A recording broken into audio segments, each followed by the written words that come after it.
요즘 학생들 사이에서 많이 사용하는 유행어, 얼마나 쓰고 있니? 예전에도 유행어가 없던 것은 아니지만 세대가 지날수록 유행어의 연령대가 낮아지고 그 정도가 심각한 상황이야. 영어는 스펠링 한 글자만 틀려도 크게 잘못한 것 같이 보면서 왜 우리말은 잘못 사용하고 있는 것을 느끼지 못하는 걸까?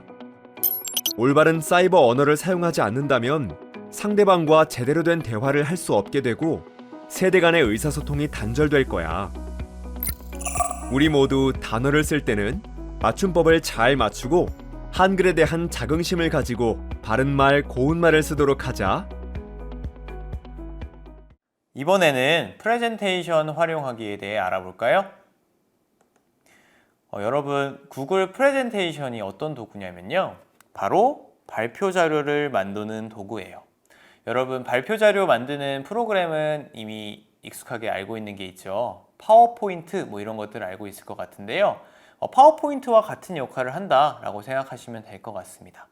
네, 그래서 지금 선생님이 보여주는 것처럼 선생님 반 친구들이 이렇게 독도가 우리 땅인 이유를 발표 자료로 이렇게 만들었어요.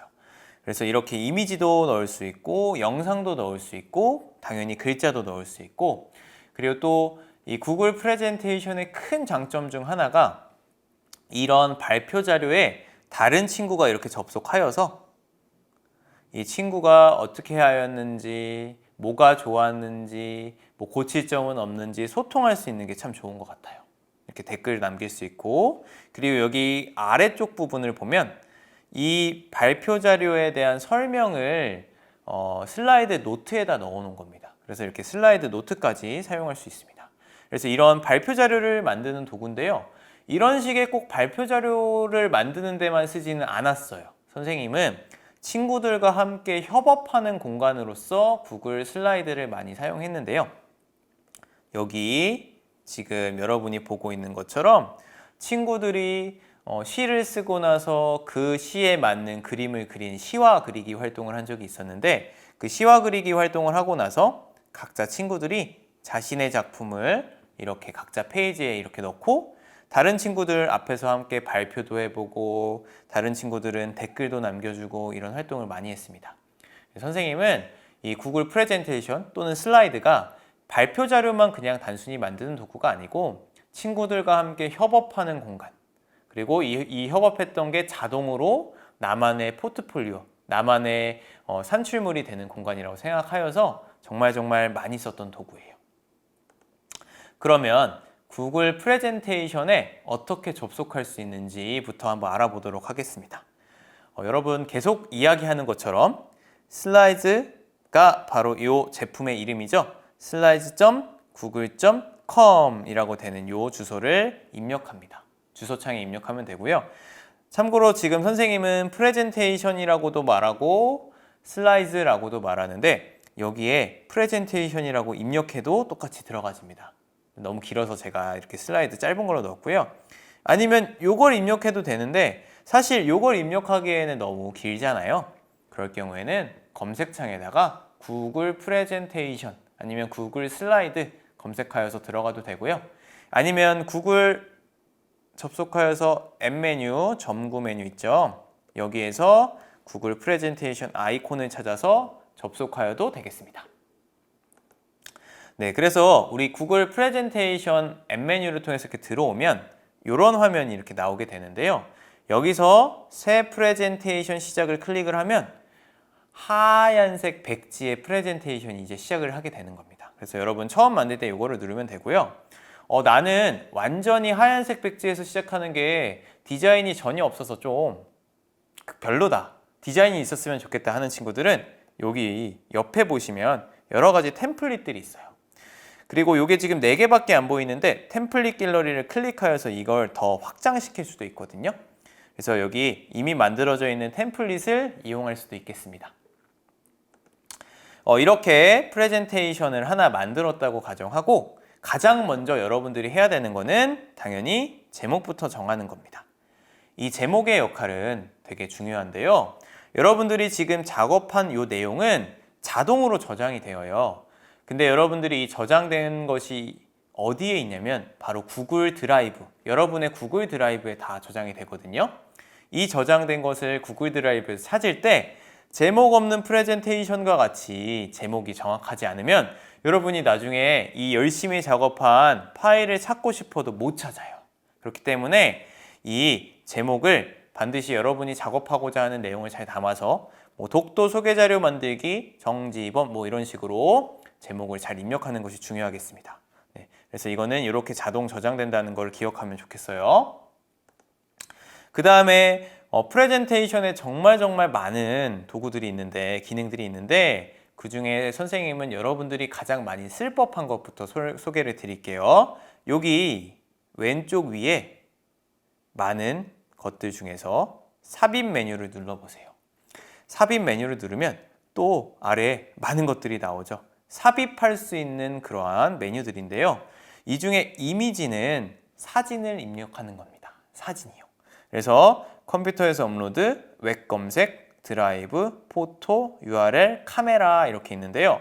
그 중에 컴퓨터에서 업로드하는 것은 내가 가지고 있는 기기에 이미지 파일을 업로드하는 거예요. 내 크롬북에 저장되어 있는 이미지 업로드할 때 이런 거 사용합니다. 웹 검색은 잠시 후 얘기하고요. 드라이브는 내가 구글 드라이브에 저장해 놨던 이미지를 넣는 거예요. 포토도 구글 포토에 있는 거고요. URL은 이미지에 있는 URL을 가지고 와서 복사하는 방식인데 선생님이 아이들하고 수업했을 때는 이건 많이 안 썼어요. 카메라는 여러분들 크롬북에 달려있는 카메라로 촬영해서 바로 입력하는 방식입니다. 그래서 나 지금 내 얼굴 바로 촬영해야 되는데 그럼 카메라 켜서 바로 넣어버리면 돼요. 네, 그래서 이렇게 다양하게 이미지를 삽입할 수 있다라는 거 알고 계시면 되겠어요. 그리고 방금 전에 넘어갔던 웹 검색에 대한 설명인데요. 웹 검색은 내가 이미 이미지를 가지고 있지 않은 상태에서 되게 유용합니다. 웹 검색을 클릭을 하면요. 여기 오른쪽에 이렇게 검색할 수 있는 창이 하나 나오는데요. 여기다가 검색어를 하나 입력을 하면 이렇게 이미지들이 나옵니다. 그리고 이거 중에 하나를 선택해서 삽입을 누르면 여기에 이렇게 이미지가 자동으로 들어가게 돼요. 그리고 그 아래에 있는 텍스트 상자가 있습니다. 텍스트 상자는 글자를 입력하는 곳입니다. 네, 이 글자도 글꼴도 다 당연히 바꿀 수 있겠죠. 그리고 오디오입니다. 오디오는 내 드라이브나 그리고 공유된 파일에서 오디오 파일이 있다면 이거를 여기다가 첨부해서 올리는 그러한 메뉴입니다. 그리고 동영상인데요. 동영상은 내가 유튜브에서 검색할 수 있는 그런 동영상이 있으면 여기에 이렇게 검색하는 거예요. 검색해서 이 동영상을 바로 선택해서 삽입할 수 있고요. 아니면 구글 드라이브 내에 내가 가지고 있는 동영상도 여기서 삽입할 수 있어요. 그리고 그 외에 구글 프레젠테이션의 메뉴들이 많은데요. 도형을 누르면 이렇게 다양한 도형들이 나오고요. 이 도형들 모두 다 아까 그 텍스트 상자처럼 글씨를 안에다 입력할 수 있고 이 도형의 색깔이나 크기 같은 거를 다 조정할 수 있습니다. 그래서 도형, 텍스트 상자와 비슷하다. 단 모양이 있다 라고 생각하시면 될 것 같고요. 표는 이런 식으로 우리가 많이 사용하는 표를 만들 수가 있고요. 그리고 차트는 구글 스프레드시트와 연결돼 가지고 여기다가 뭔가 도표를 입력하는 그런 기능이 있습니다. 그 외에 다양한 특수 문자를 입력할 수도 있고 링크도 넣을 수 있고 댓글도 달 수 있고요. 구글 프레젠테이션의 다양한 메뉴들은 여러분들이 사용하면서 차차 충분히 익힐 수 있으리라 생각합니다.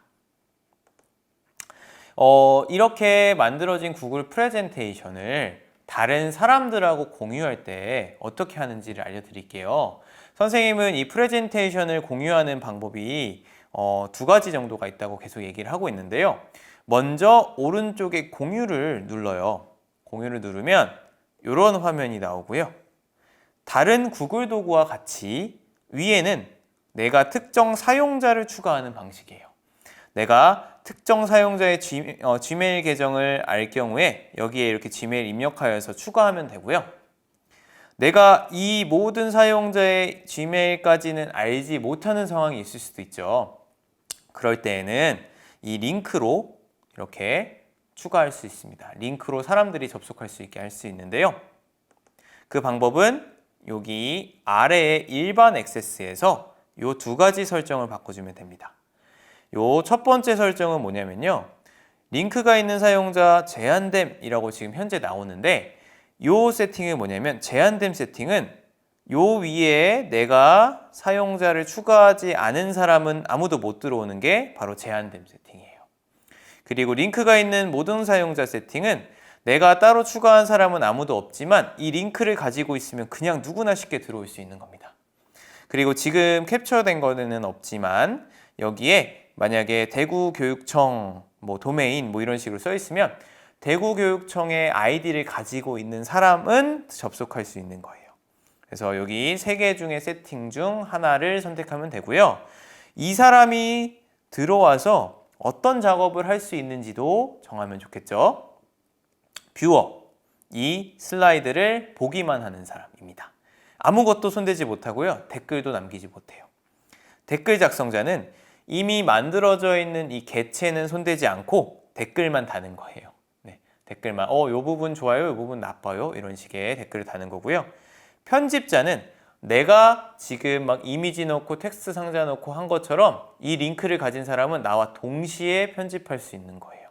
그래서 구글 도구가 가지고 있는 큰 장점 중 하나가 동시에 다른 사람하고 쉽게 협업할 수 있다는 거거든요. 그래서 만약에 여러분들이 모드먼들과 함께 뭔가 작품을 만들어야 한다면 반드시 이 편집자 권한을 주셔야 다른 친구들과 함께 협업할 수 있습니다. 네. 지금까지 이렇게 구글 프레젠테이션에 대한 간단한 설명을 해보았고요. 선생님은 이 구글 프레젠테이션을 가장 많이 썼었어요. 수업할 때 가장 친구들과 많이 사용했는데 아까 이야기한 것처럼 다른 친구들과 협력할 때 협력의 공간으로서 쓰기도 너무너무 좋았고요. 다른 친구들과 협력의 공간을 뛰어넘어서 나만의 발표 자료를 만들 때도 영상, 이미지, 카메라 같은 거를 활용해서 발표 자료를 꾸미는데 상당히 도움이 많이 됐습니다. 여러분들도 이런 구글 프레젠테이션을 통해서 나만의 발표 자료 아니면 다른 사람과 협력할 수 있는 발표 자료를 만들어 보기를 바랍니다. 감사합니다.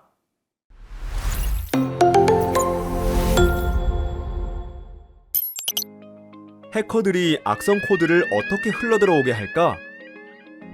문자나 SNS 메시지를 이용해 다운로드 URL 링크를 함께 보내거나 유료 앱을 무료로 다운로드할 수 있다고 속여서 악성 코드 앱을 퍼뜨려. 이런 악성 코드로 어떤 피해를 입을까? SNS 계정으로 홍보물 또는 음란물을 게시하며 댓글과 메시지를 작성하고 게임 앱 내에서 내가 모르게 캐시나 아이템이 결제되는 피해를 입을 수 있어. 악성 코드 해킹을 예방하는 방법은 무엇일까? 출처를 알 수 없는 문자나 메일은 열어보지 않고 함께 보낸 URL 링크나 파일은 실행하지 않기. 앱은 공식 스토어에서만 다운로드하기. 계정마다 비밀번호를 다르게 하고 일정한 날에 바꿔주기. 불법 파일 공유 사이트, 음란 사이트 등에서 파일 다운로드나 실행하는 것을 주의하기. 해킹이 의심된다면 바로 비밀번호를 바꾸고 계정을 다시 살리는 등 큰 피해를 보기 전에 악성 코드 해킹을 미리 예방하도록 하자.